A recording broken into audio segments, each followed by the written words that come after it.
Hi, friends, and welcome to the Out of OCD podcast, your source for understanding and managing obsessive-compulsive disorder.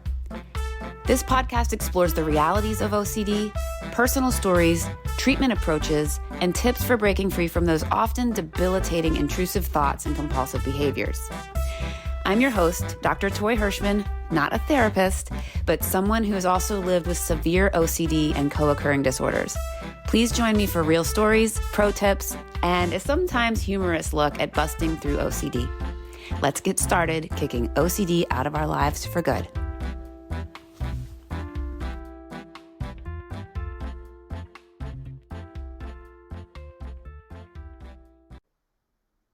Hi, friends. Welcome back. So today we're going to talk about what's going on inside the OCD brain. For those of you out there who think that people with OCD are just quirky and should just stop doing those weird things, I really want to dispel and debunk that myth. You wouldn't tell somebody who is diabetic to just stop being diabetic, or tell somebody with the flu, hey, just stop having the flu, you big silly. I mean, wouldn't that be nice if you could do that? How many of us with OCD or other mental illnesses hear that from people all the time? I have listened to it so often in my life, and I am a 46-year-old woman who only recently, at 42, got control over this OCD monster. Yeah, it ebbed and flowed for my whole life, but it finally got to the point where I couldn't even put my clothes on, y'all, and get out of my house. I'm a mother of 2 boys and a CEO of a nonprofit, and so you can imagine how debilitating this was. Here's what it feels like to have OCD. It's kind of like you have a pesky gremlin whispering in your ear, telling you to do something over and over again. Now, this is in no way like somebody who hears voices. It's not really a voice, but it's like a gremlin in your head. It's like having an urge or a compulsion to do something, whether that's to wash your hands, organize your soups, collect things, etc. For me, it was just moving through my day. I would try to get dressed, have a bad thought, have to start over, say a little prayer, do a little chant, have a better thought, and get my clothes on right. I mean, I could do this 20, 30 times. I mean, it was crazy. Then the same thing happened. Going down the stairs, have a bad thought, go back up the stairs, do it again. Try to make my kids breakfast, dump out the milk, start over. You get the picture. I eventually started calling it bing-bonging. So essentially, I would have to rewind whatever I was doing. Now, this may not be the case for you, but it was for me. Everyone with OCD has a different way that their OCD manifests. However, the horrible feeling is the same. What's going on here is that we all have a brain gremlin. I like to call mine Gloria. Personifying OCD can be very helpful because it helps you to step outside of it and see it for what it is. It's OCD. One time I even made a video of Gloria. It was, me, and I used some like snap camera or something to make my appearance look all weird. It was delicious. I'll have to post a link to it at some point. It's so funny. And it really did help. Like when I got to the point in my OCD treatment that I was able to make that video, I mean, it took me a while to get there. So don't just go running in and make a video of your OCD. But it was really funny and it was fun for me to make. Anyway, I always found in my journey that learning about brain chemistry and the science behind OCD really helped me understand and unravel why I was having these problems and to start to separate myself from these torturous thoughts.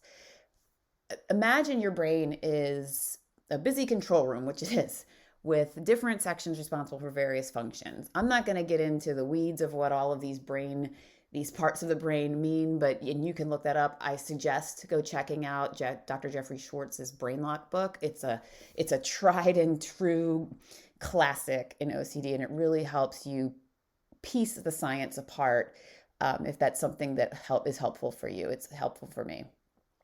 So imagine your brain's a busy control room, right? So studies have shown that OCD is linked to imbalances in neurotransmitters, serotonin and dopamine, as well as abnormal activity in other brain regions, including, get these words right, y'all, the orbital frontal cortex, striatum, and thalamus.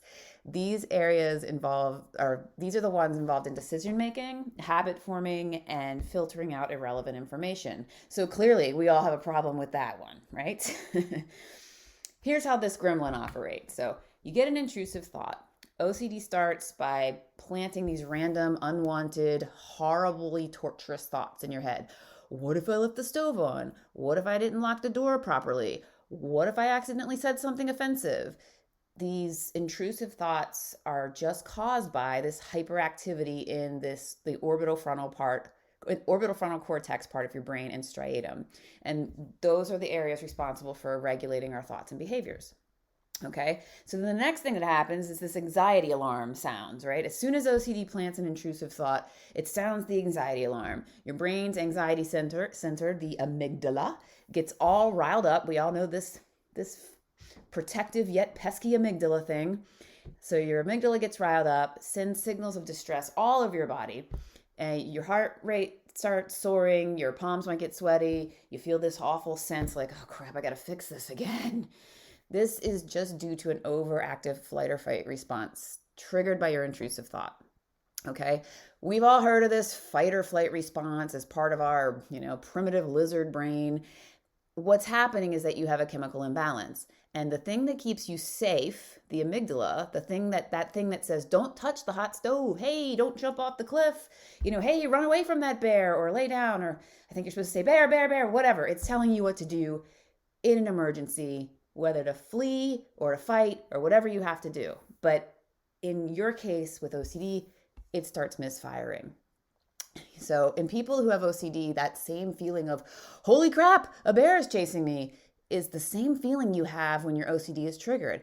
What's so crazy about this is that you can be just as scared by the intrusive thought that's actually not happening to you as you are by the bear. Okay?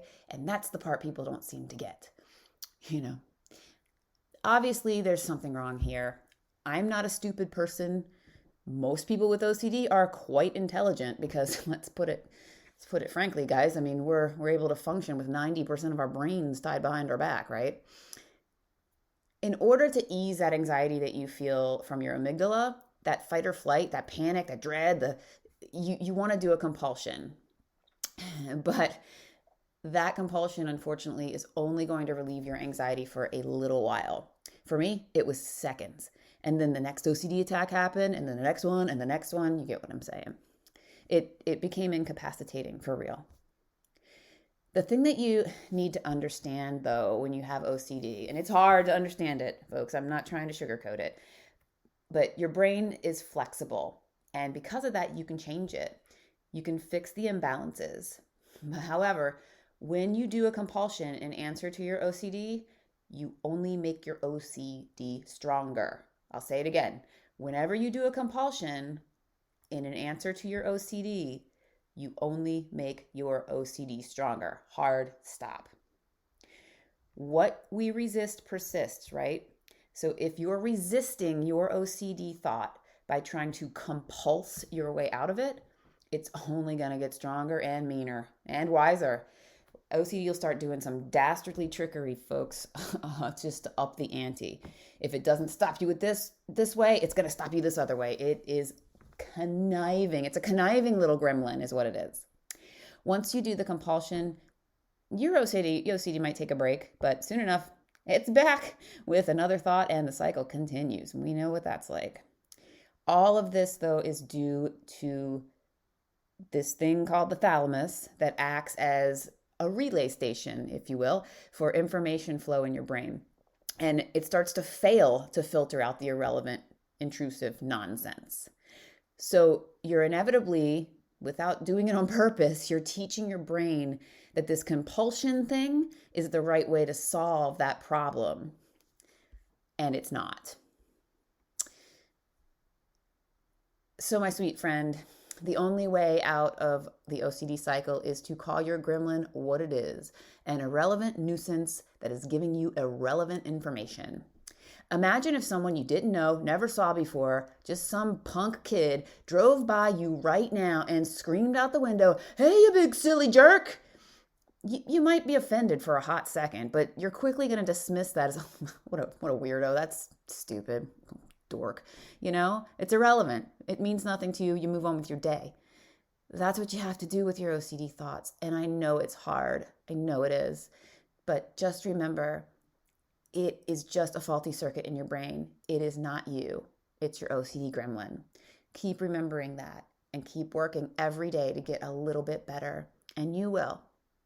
So thanks for listening, sweet friend, and I hope you come back and visit this channel more often. I just absolutely love you.